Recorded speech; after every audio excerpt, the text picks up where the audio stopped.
Greetings and welcome. I'm Jonathan Foust, and you are you, and I'm delighted to have this time with you. Thanks for joining this following meditation and Dharma talk. Appreciate you making the time to be here. I always like to start off with some acknowledgments before we dive in. First, to our producers, to Glenn Harrison and Leo Gimo for getting this out there for you right now, as well to the Insight Meditation Community of Washington, which helps to host this, to my good friends at the Unitarian Universalist Church in Arlington. Good to have you here.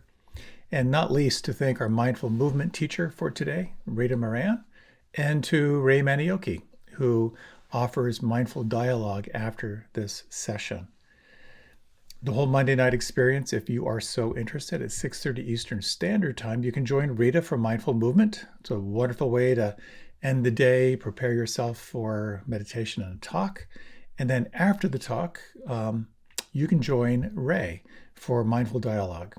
Opportunity just to informally connect with other like-minded people.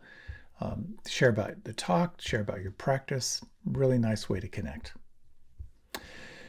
I do have a mailing list which gives you an update on talks and resources and retreats and my best photography for the last period of time. And finally, as always, just to say this is all offered freely. It's designed so that no one is denied access to these practices and these teachings. It's a joy to offer this, and obviously there are expenses that go with it. And if you feel inspired to make a donation to help get this stuff out there, it's deeply appreciated. Oh, just to say as well, to get the links for Mindful Dialogue and for Mindful Movement, as well as to make a donation, you can go to my website or to my Facebook page. Alrighty, that's it. I think we're ready to rock. We're going to explore transforming fear into wisdom. How does that happen?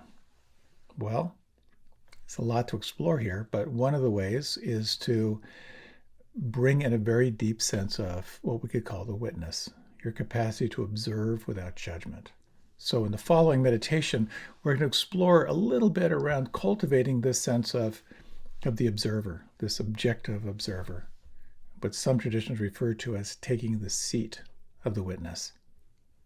So, as you're ready, you might want to reach your arms overhead, let out any sounds, get all the wiggles out. And when you're ready, you can close your eyes. And if you like, you might bring your attention right away to your breath and taking a long, deep breath. Hold the breath for just a moment and then exhale through the mouth.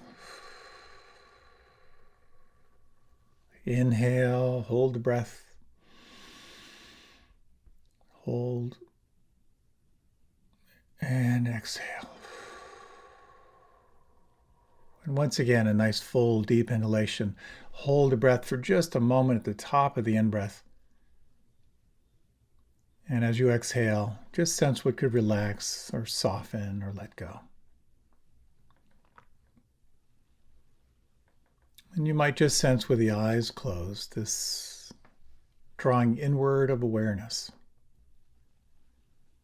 And you might like to explore as well, staying with the breath as a concentration tool for just a few minutes. Coherent breathing, or Dirga Pranayama, if you're familiar with the ancient yogic version of the updated brain science description, is about slowing down the breath and making the breath very regular.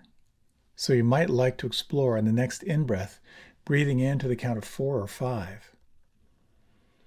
And at the top of the inhalation, move right into the exhalation to the count of 4 or 5. At the end of the exhalation, moving right into the inhale and right into the exhale. So the practice here is to match the length of the in-breath with the length of the out-breath. No pause, no long pause between the inhale and the exhale. Just notice what happens as you consciously regulate your breathing.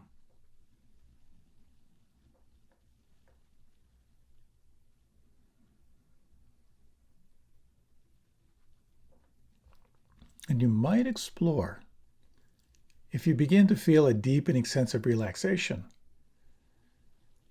lengthening the breath just a little bit more, perhaps lengthening your breath to the count of 6, and then exhaling to the count of 6. Observe the effect on the mind.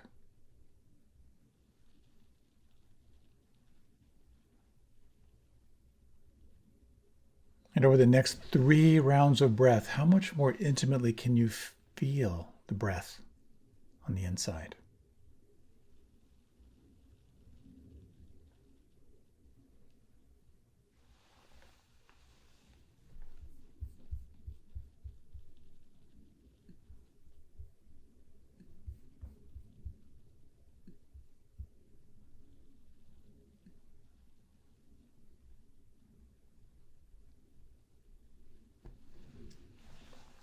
And as you're ready, on the next exhalation, move from controlling your breath to simply observing your breath.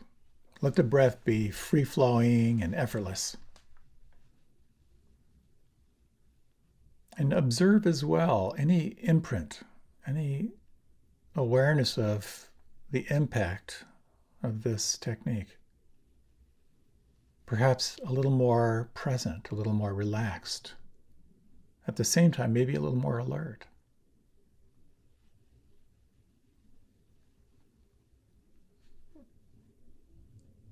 And deepening this sense of intimacy with the here and now, you might feel all the muscles of your face relaxing and softening.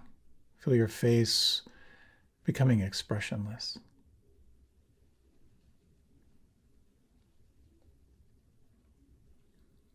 Can you feel your forehead smooth?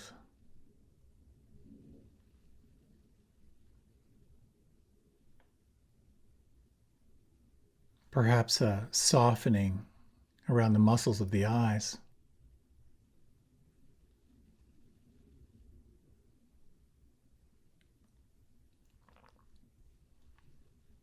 Could you relax your tongue and let your tongue relax so much that it fills your lower jaw?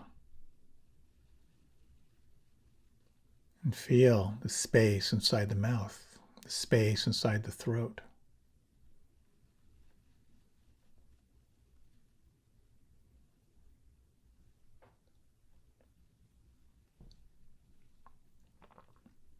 And can you feel or imagine the weight and the volume of your arms, the heaviness of your arms?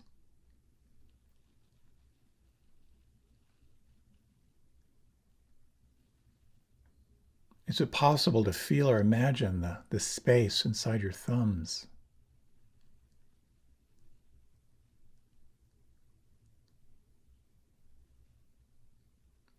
The volume of your hands?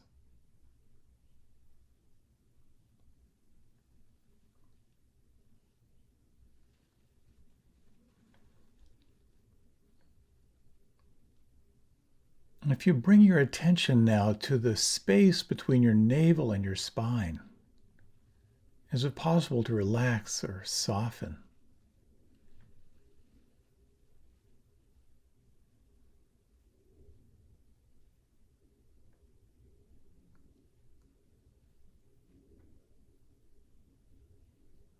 Feeling the floor of the pelvis and the hip joints.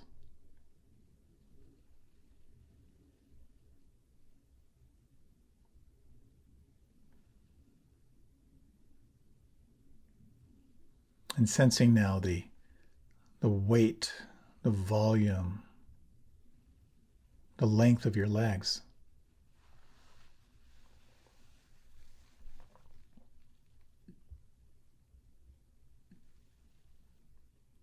Sensing as well the volume of your feet.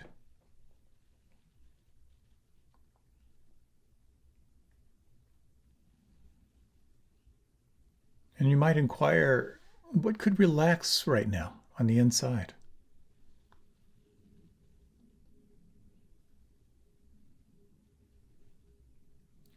What could relax even more?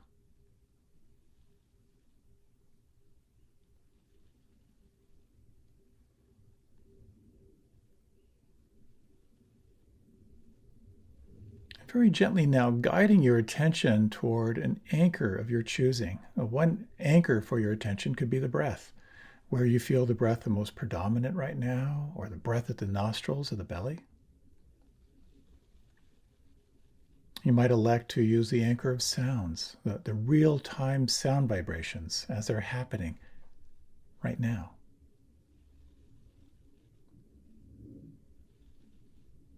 Or maybe the feeling in the palms. Whatever anchor you choose, for this next few minutes, let this be your primary place of focus. The experience of the breath or sound or the feeling in the palms. And when you observe your mind is lost in a thought bubble far away, very gently come back and re-arrive.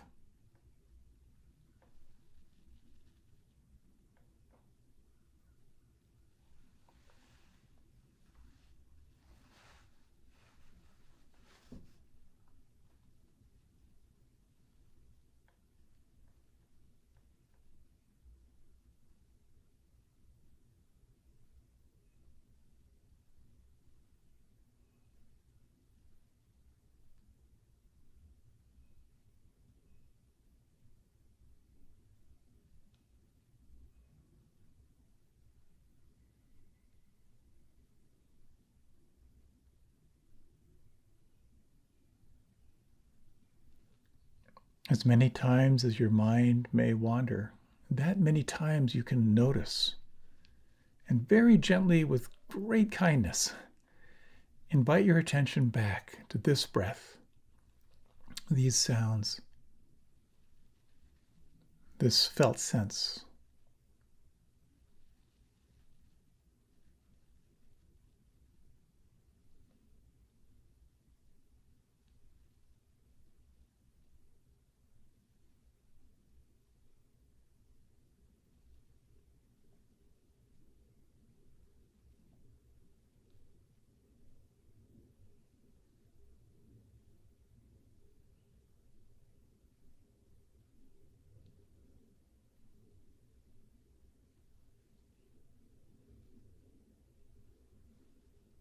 And can you sense this seat of the observer to take the seat of the witness?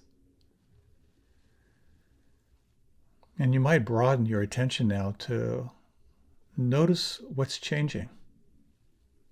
The field or the stream of sensations, thoughts, moods, even different states coming and going.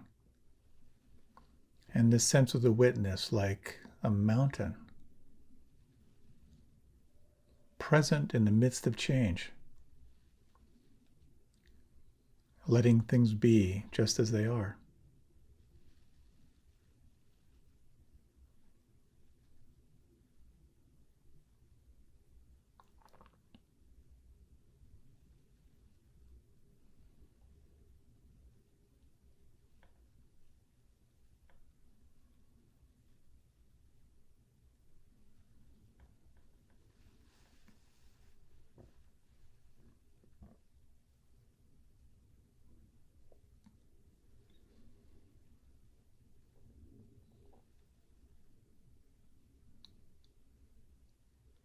And is it possible to relax even more right now?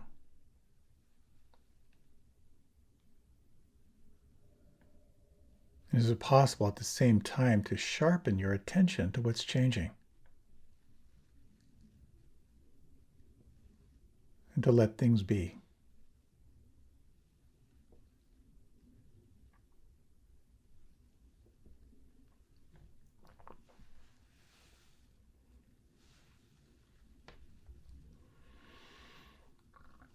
You might very gently now deepen the breath just a little bit. Let your head drift a little bit to the left and to the right. Feel the movement from the inside. Feel the space around you, the sounds around you, and just take a moment to sense the quality of presence. Anything that may have shifted.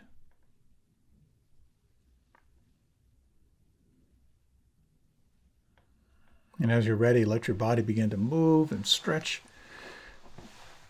adjust your posture in any way that feels right for you.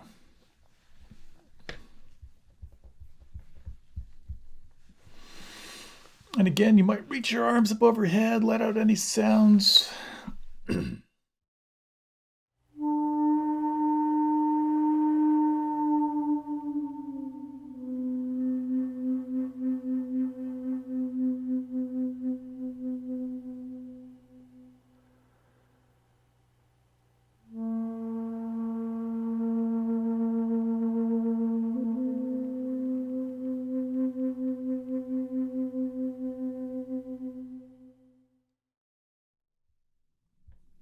And welcome back.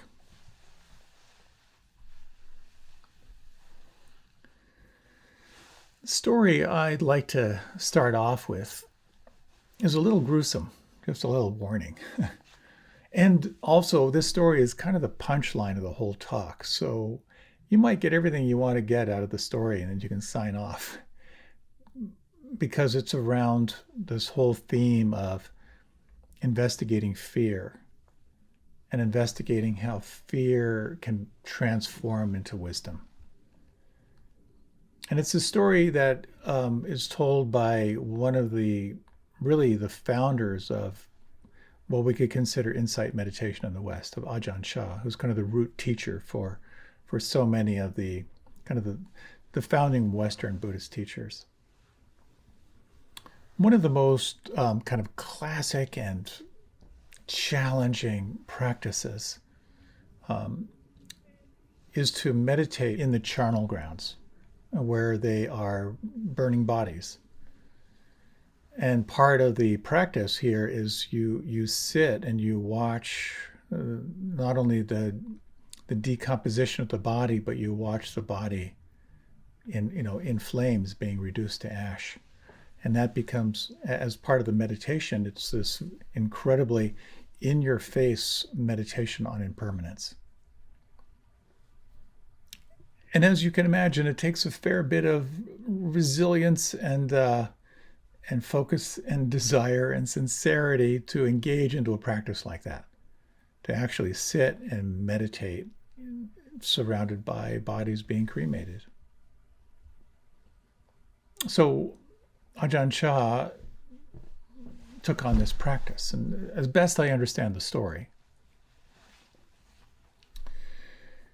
in that culture, there's a strong cultural fear of ghosts and spirits. And so, summoning up his courage, he was meditating in the charnel grounds, and he had a mosquito net around him to kind of keep the mosquitoes off, and he was kind of watching the bodies burn, and it got dark. And so he stayed with the meditation, kind of watching the flames, just listening to like the spattering of the fats, being burned, and not at all comfortable, as you can imagine. And then as it got dark, the fear began to really arise in him. And he's meditating with his eyes closed, kind of surrounded with the smells and the whole thing. And then he hears these footsteps.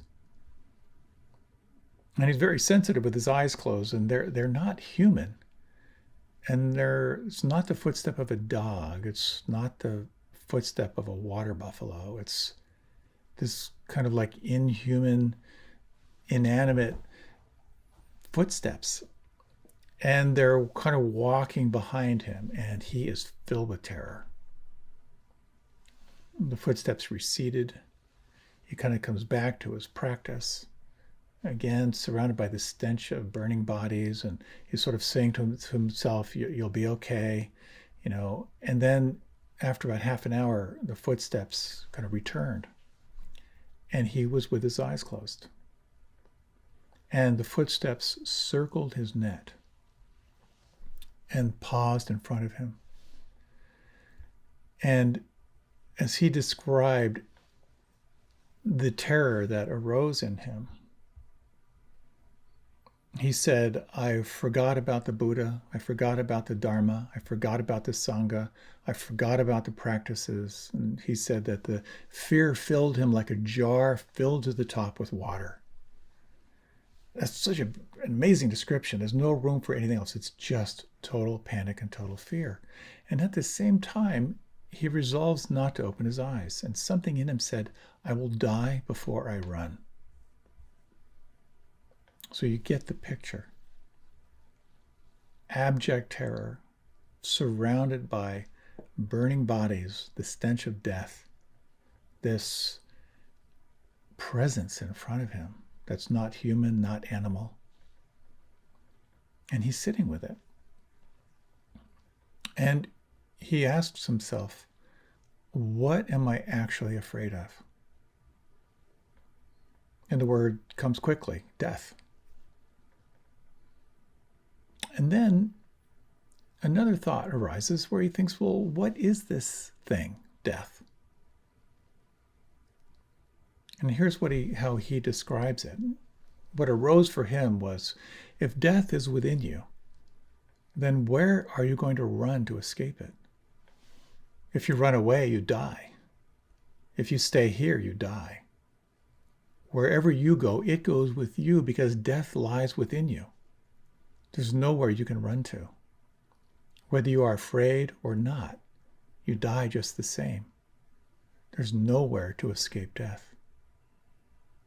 He goes on to say, as soon as I had thought this, my perception seemed to change right around. All the fear completely disappeared as easily as turning over one's own hand. It was truly amazing. So much fear, and yet it could disappear just like that. In its place, non-fear arose. My mind rose higher and higher until I felt I was in the clouds.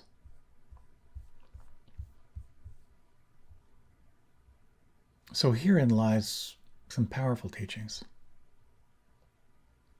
of turning toward what you fear, being with it, getting familiar with it, even when you feel you might be crushed by it.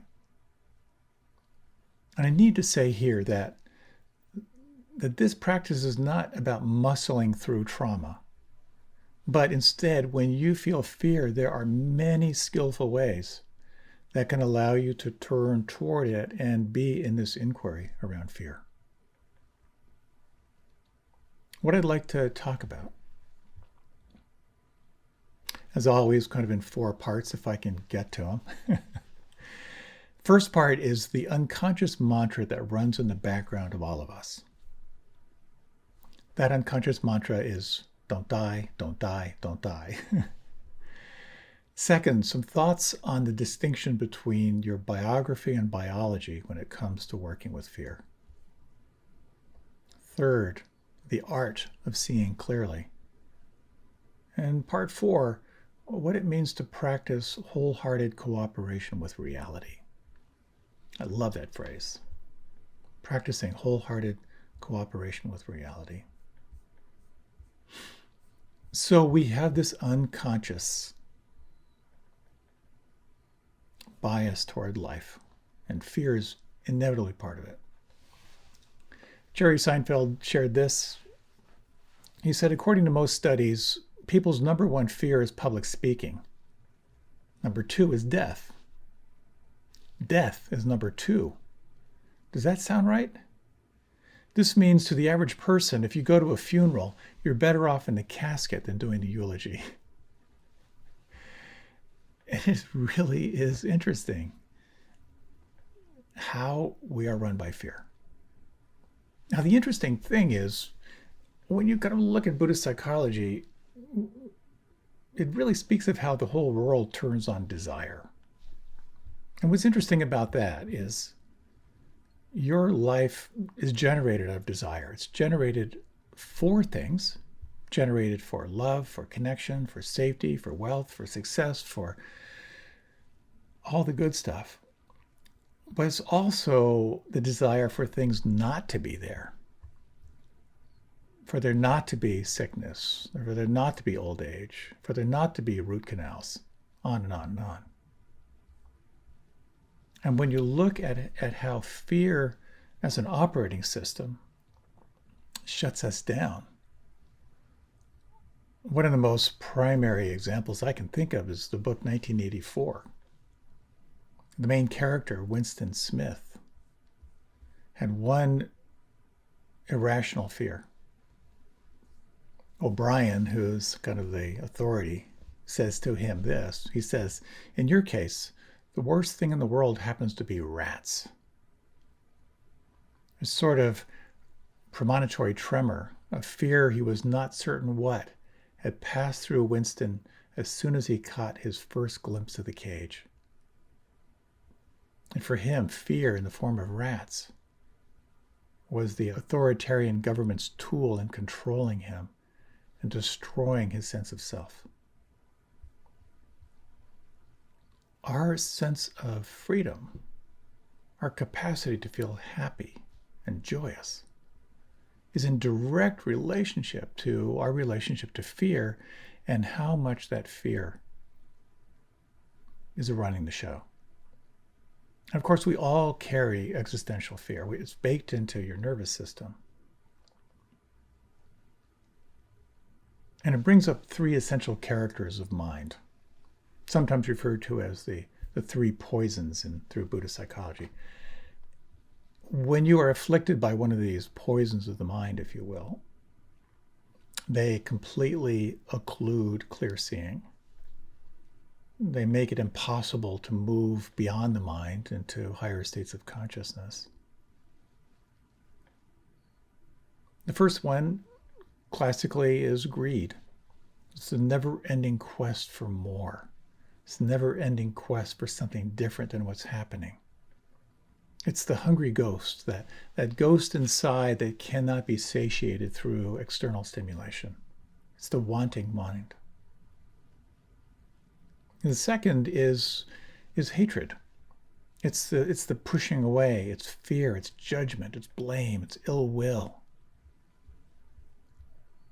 And the third is delusion or confusion, which is simply believing things are true when they aren't, and believing things aren't true when they are.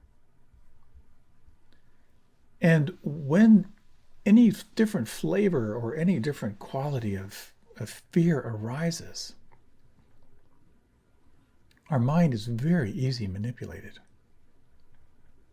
When you feel fearful, you get small. You look for protection. You look for easy answers. You look for a way out. And it's not hard to see how much fear plays into our culture right now and around the planet. Advertising is based on, if you don't buy this, these are the awful things that are going to happen. If you do buy it, here are the wonderful things that are going to happen. And of course, in politics, when you amplify fear, when you trigger the amygdala, when you make people scared, they look for easy answers. They look for someone who's going to show you the way through. And no matter what, the question becomes, how much of your life is driven by fear? How much does fear and kind of unchecked anxiety run the show in your life? And it's important to understand that, again, like fear is an essential element of the human journey. Ethan Nichtern said that we're hardwired to threats of fear because we all have aspects of the reptilian animal brain programmed to see danger everywhere we look. And he said this phrase, which I love, a statement. He said, inhabiting a human nervous system is kind of like living in a house where the doorbell and the burglar alarm make exactly the same sound. Inhabiting a human nervous system is kind of like living in a house where the doorbell and the burglar alarm make exactly the same sound. This primal element of fear, you come into form, you're this helpless sack of bones and nerve endings, utterly helpless. You're suddenly subject to pain and pleasure, cut off from a sense of source, a sense of connectedness. And out of fear, we automatically start looking toward comfort.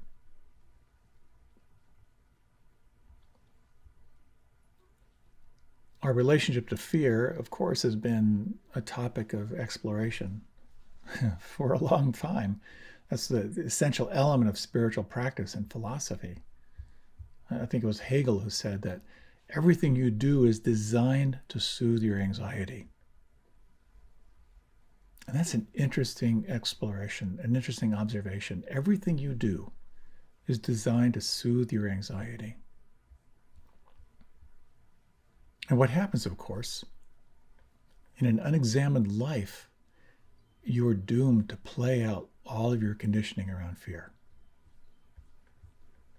Stress and suffering arise out of the unfelt, unseen forces that make us feel separate, and they drive our behaviors quite often without us even being aware of it. That's the bad news. There is some good news. The good news is there's a way through this mess. Like the story of Ajahn Chah, his practice helped him to stay present, not to run, but to turn and investigate. And this becomes a fascinating exploration. How do we do that? I was recently teaching in New York City, and I led an experience which first came to me when I was leading a session for some high school students. And I asked them to identify the stress patterns of everyone in their family. And they were so quick. Oh, my dad, when he's stressed, he gets angry, he just yells. Oh, my mother just cries and goes back to bed. My stepmother gets really, really critical of me, and she's just hypervigilant and very, very quick to kind of name the stress patterns of everyone they knew. I said, well, what about you? What are your stress patterns? And there was a sort of shock, like, what? I have stress patterns? But we all have these patterns of how we react to threat. I think probably the best description is the clench. That inner clench. That sense that something's wrong. Either something's wrong with you or something's wrong out there. And when we don't examine that, we simply move into a reactive pattern. Either we blow it off through anger, judgment, blame, we disassociate, go into planning and fantasy. It gets kind of sublimated into hypervigilance and anxiety and restlessness. Or we tune out and we look for ways to numb ourselves. Or we get paralyzed by doubt. The challenge is the courage to turn toward fear itself. So there's an interesting element here. If you think about just one thing in your life that sparks some anxiety or fear, and let's just take a moment. If you like, you can close your eyes for this, just this little short little reflection. Just bring into mind, and again, not too big, but just something that you're kind of worried about or anxious about. See if you can bring it into mind.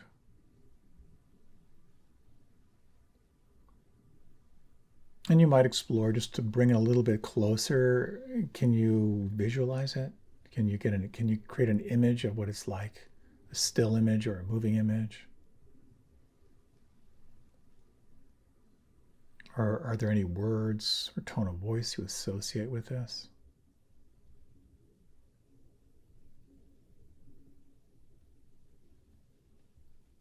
And as you just sort of sit with it, I always like the image of imagining you're sitting on a park bench with it.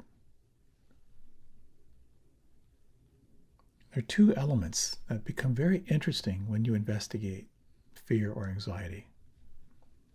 The first is you might just sense if it feels okay to hang out with a little bit. And if it doesn't, that's okay. You can shift to another topic or just sort of listen without engaging too much. One element of your relationship with this fear or anxiety is your biography, the story. How would you describe this as a story to someone?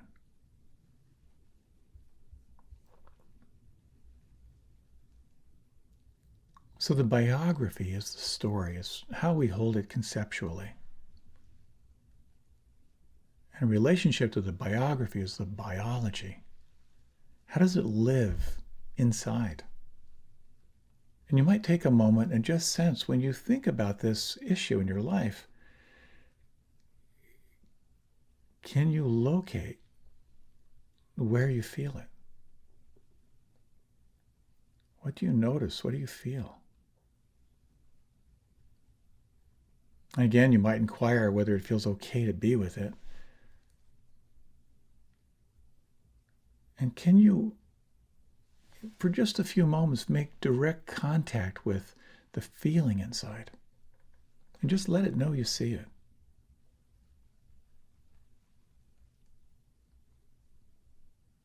And you might even sort of inquire, what does this need right now? Is there a sense of how it wants you to be with it?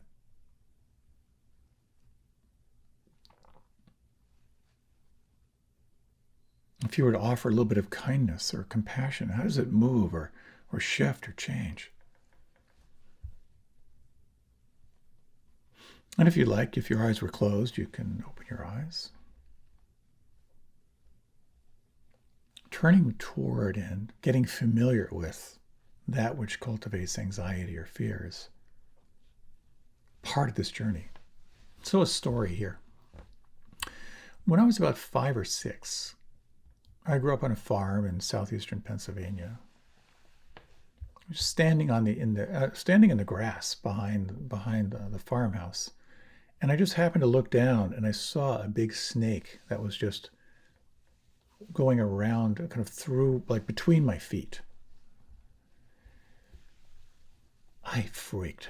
I just completely freaked out. My family had a litany of rattlesnake stories, someone finding them in the wood pile, someone finding them in the garden, and stories of like killing rattlesnakes, which struck me as really gruesome. So seeing a real live snake right there completely triggered me.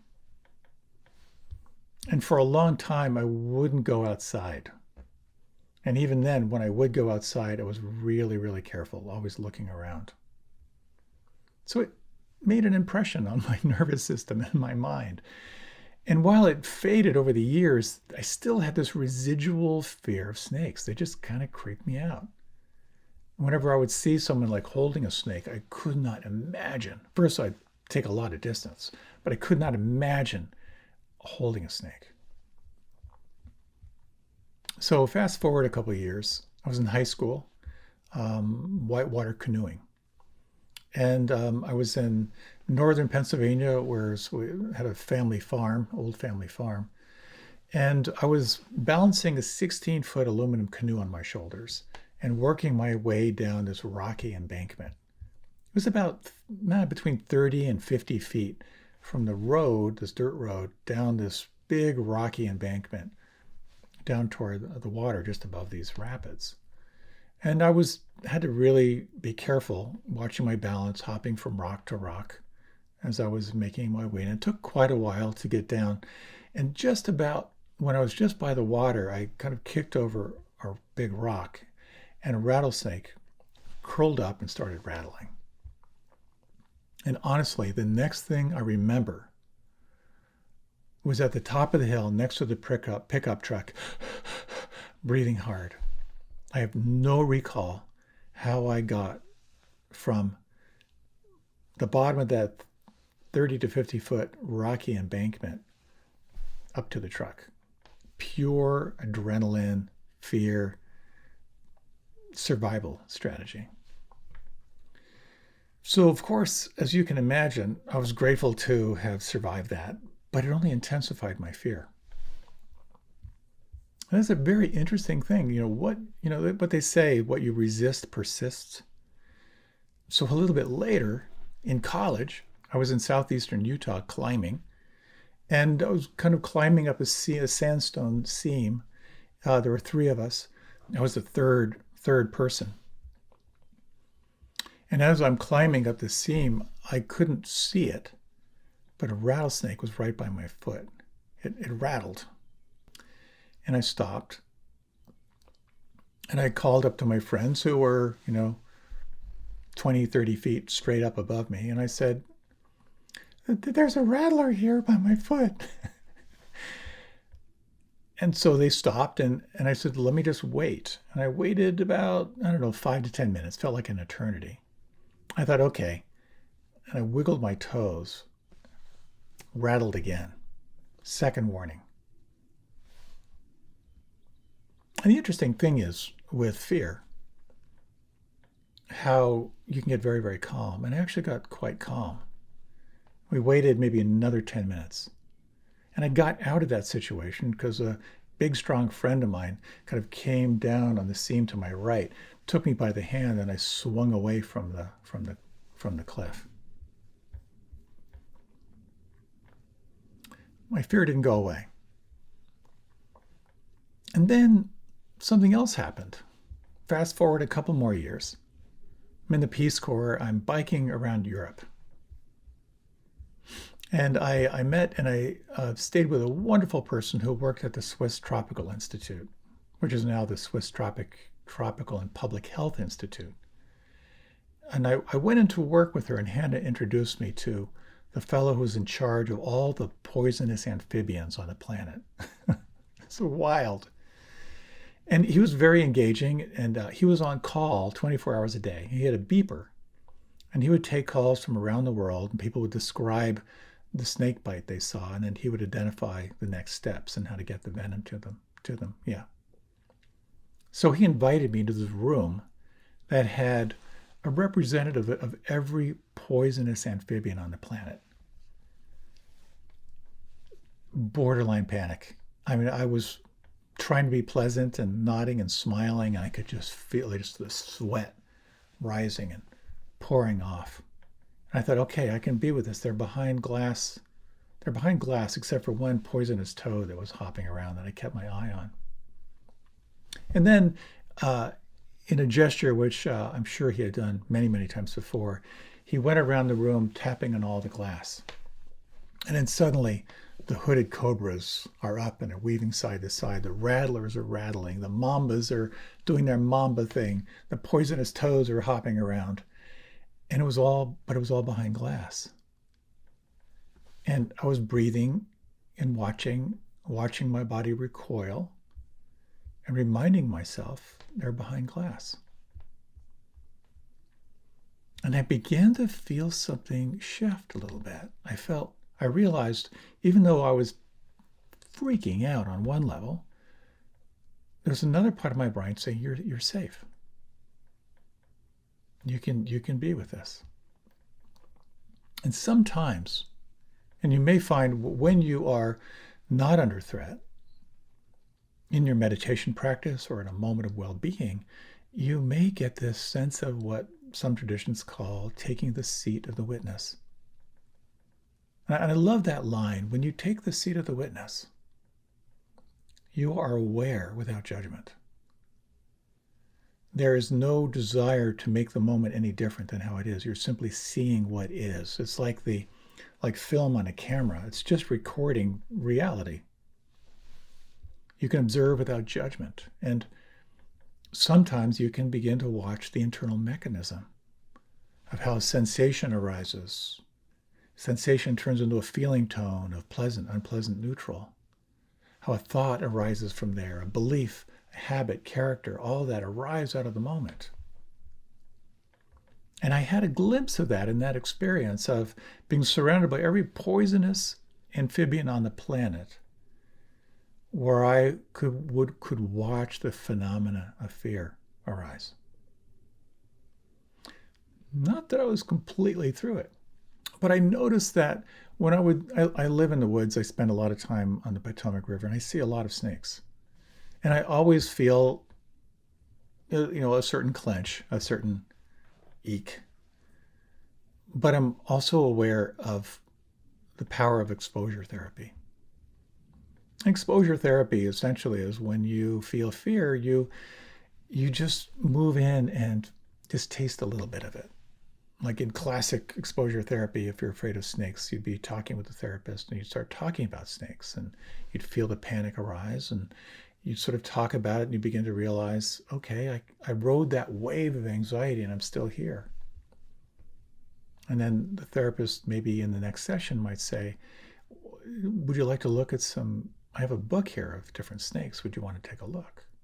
Again, you feel the panic, you follow that, and then you actually can look at the snakes and you realize I survived that. The next time, perhaps, there's actually a snake in the room next door. Watch the panic arise, turn toward it, be with it, ground yourself. And then maybe even, would you like to look at the snake? Would you like to hold it? It's the little pieces as you get familiar with the feeling and sort of find your way back to be exposed once again. So years later, this was actually maybe 2 years ago, there was a big black snake caught in some netting around one of the plants. And and I know black snakes are really, they're nice, they're good to have around. They keep rodents down, they're benign. But it was caught and really stuck. And I saw it and I just thought, you know what, I can just leave it. It'll be a nice meal for the foxes. And then later I thought, you know what, I have to set this snake free. And so I put on gloves, but I actually had to hold it down, and it was a plastic netting, so I had to kind of slide the scissors under the nylon to cut it free. And it was scared, it was angry, it kind of tried to bite me, and I stayed with it. And I could actually feel empathy for the snake. And even though I was sort of terrifying it, I was able to cut it free. It went off, and I really saw for myself this dance of biology and biography. The biography, my story around snake, and the realization I don't want to be run by this fear. I'll be okay. I'm going to find a way to be with it. And then working the biology, working with the tension, the fear, and the clench. It was a big win for me, turning toward my lifelong fear around snakes. But it's really important to acknowledge that a lot of times it's turning toward fear it can feel like it's too much. You get flooded, you feel paralyzed, and it's important to understand that there's an art to investigating fear and exploring how you can convert fear into wisdom and maybe even into courage. So then the question becomes, how do you transform fear? Part of it, of course, is to name it. When you could just sort of name fear, it's helpful. It helps you to begin to sever your identification with a little bit. And really sensing, can I be with this fear? Can I be with this anxiety? And here, you really have to listen carefully to your body. You may find that simply asking the question, that you may get a sense from your body that says, a somatic sense like, okay, a little bit longer, I can be with it. Sometimes it's too much. And here, and I say this a lot, when you are up against something that feels like it's too much, it's so wise to let it know you see it. Let it know another time when the conditions are different. Your intention is to be with it, but for now, you're going to withdraw. Because so much of our fear is intimately tied into trauma, to that inner experience of co-arising fear and helplessness. The question becomes, when you have a sense, yeah, let me investigate this, how do you have tea with it? How do you sit down and have tea with your demons? How do you resource yourself? How do you find a way to stay present in the midst of all this, which is so deeply upsetting? And of course, how do you call in empathy, compassion, kindness, and loving presence? So a little bit about resourcing.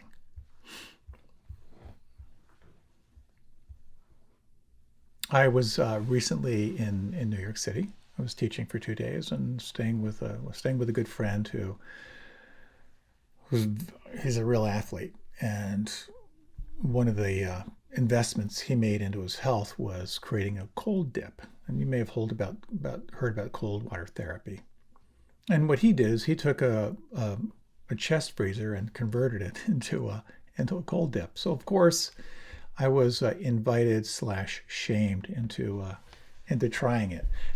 I've been doing cold showers, and it's if you haven't worked with exploring cold water therapy, you really need to check it out because it is extraordinary. The effect it has on your mind, the effect it has on your body. And so I gave it a shot. And now I have done I usually end a shower with cold water, not at night, because the interesting thing is when you do cold water, it actually has a thermogenic effect. Your body responds by creating heat. So if you do a cold shower before bed, you, what you want to do is cool off when you go to bed. So one little side note. But in my morning shower, I end with cold. But I never immersed myself in cold water up to my chin. And I had watched, some of the cold water stuff on YouTube. I'm trying to think of the Iceman, this fellow from Denmark who really propagated this. And he swims in ice water and does deep dives under glaciers and stuff like that. And he has a technique where you focus your breath.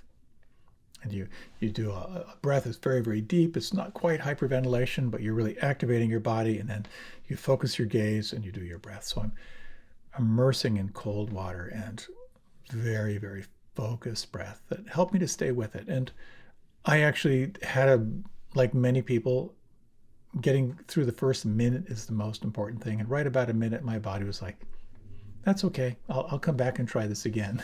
But nonetheless, I could feel the effect of my mind got very, very still. But the breath became a very powerful and helpful way of anchoring.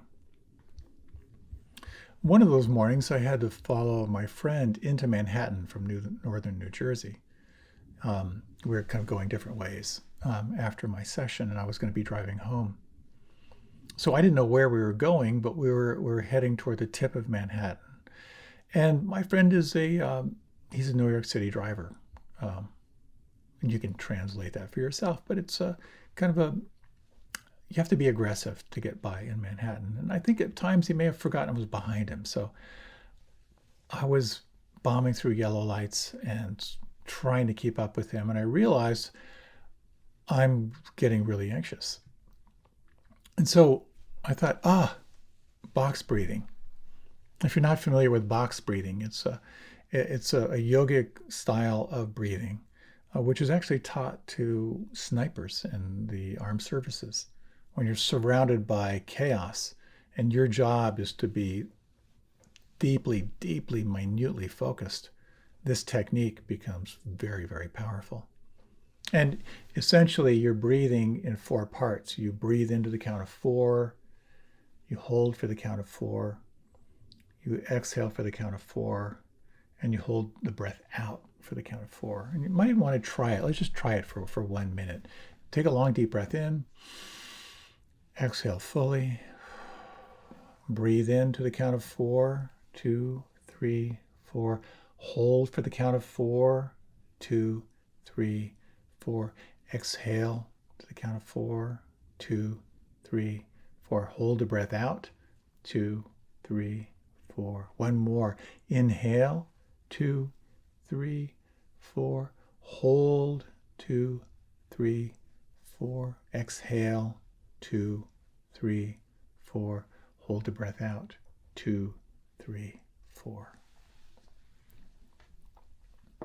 What I found was after just a few rounds, I got very concentrated.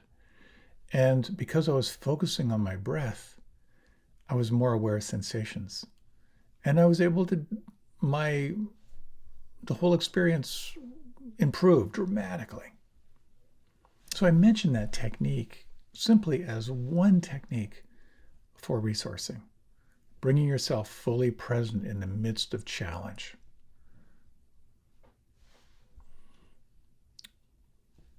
U Tejaniya, a really wonderful teacher, talked about how when fear arises, what he says is this: the worst thing you can possibly do is to think, how can I get rid of this? Because the desire not to have anything bad happen at all is exactly what causes the worst fears to arise. The mind that doesn't want any sorrow or suffering creates the most anxiety. So it's not about trying to make it go away. Instead, it's about finding a way that you can actually be with it. And the question becomes, can you access that place where you can be the witness to what is arising? I am aware that time has flown. So I'd like to end this on one particular element. I've mentioned this before many, many times. One of the classic practices when people feel trauma, when you feel that co-arising sense of fear and helplessness, when you start to feel yourself flooded, is to ask yourself, where don't I feel it? And it's very interesting that when you can find somewhere where you don't feel it, and again, as I've mentioned many times before, for people who are experiencing strong trauma, they'll often say, the tip of my nose or my earlobes. There are actually fewer nerve endings there. That becomes a resource. And you then train your attention to rest there, a place where you don't feel it, or a place that feels neutral. So one thing you might explore when you begin to feel fear arise is the sense if you can explore where you can find that place where you can be the witness, where you can be the observer. Again, sometimes it's too much. And there, let it know you see it. Let it know another time. Maybe when you have more energy, when you have more clarity, maybe you need a facilitated session to help you really work with it. But minimally, you might explore simply asking, where don't I feel it? Can I rest my attention there? If you decide you want to be with it. The other is to explore if there's a way that you can use the breath to help you kind of stay present with it. A place where you feel centered and stable. And from here, you can begin your investigation. And the primary element of investigation is the intention to simply get familiar with it. There's a lot more to explore here that I didn't even come close to getting to. But I'd like to leave you with this. And it's something that the Buddha allegedly said that made all the difference in the world. When I feel fear, I fall into that trap that U Tejaniya spoke of. How can I get rid of this? Which is exactly the wrong question, because it simply amplifies my desire to be without suffering. When I can ask instead, what can I learn about this? How can this serve the awakening of heart and mind? It changes the frame. And one thing the Buddha said, and this was such a game changer for me. He said, familiarity leads to wisdom. It's not about making it go away. Not about nuking it. When you can get more familiar with it, wisdom can begin to arise. So just as I was with the snakes through my lifetime, the more I could find that way to stay present, to get familiar with it, to engage in ways that felt safe, I could begin to feel a shift. I was no longer run by that fear of snakes, although I still am extremely cautious. In that same way as Ajahn Chah was sitting in the charnel grounds, he found that way to stay present and turn toward what was there. My time is up. I hope you found this helpful. There's more I will be sharing around kind of the art of massaging your relationship with fear. And we'll explore more on this phrase that I love, which is practicing wholehearted cooperation with reality. In the meantime, thank you so much. So many blessings in your life and in your practice. I look forward to being with you again. Happy trails.